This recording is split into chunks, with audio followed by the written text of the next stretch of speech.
ఊళ్ళో బడి గుడి గట్టించి ప్రజలకు ఎంతో మేలు చేశారు. అందుకే మనిషికి 100 ఏళ్ళు, ప్రతిష్టకు 1000 ఏళ్ళు అన్నారు పెద్దలు. ఏం ప్రతిష్ఠ? మన ఊళ్ళో ఉచిత వైద్యశాల కట్టించాలని మా నాన్నగారు తాతగారు ఎన్నో ప్రయత్నాలు చేశారు. వాళ్ళ హయాంలో ఆ కోరిక నెరవేరలేదు.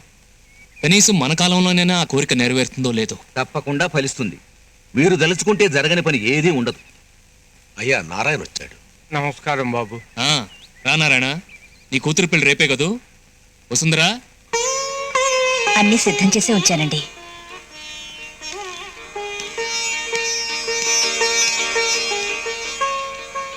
అవును, ఒక్కడివే వచ్చావు?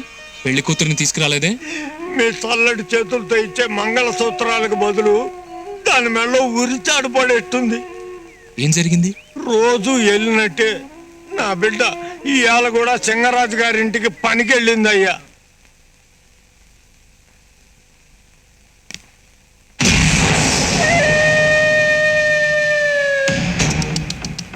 ఈ మట్టిలో మాణిక్యాన్ని ఇన్నాళ్ళు గుర్తించలేదట్రా సింగరాజు. ఈ పిల్ల గుల్బర్గా సింట్ రాయాల్సిందే.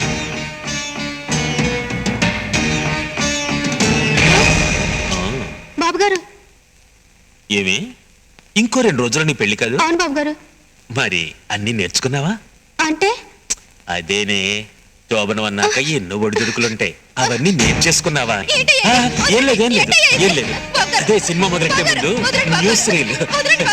గుల్బర్గా నీకు 2 దండాలు పెడతాను, మొదలు మనకే. సెంటు బాటిల్ పగిలిపోయింది కదే. పంచాయతీ పెట్టించాలని పరిగెత్తుకొస్తున్న నా బిడ్డని సింగరాజు గారింటో నగలు గాజేసిందని పోలీసులు పట్టుకెళ్లారయ్యా.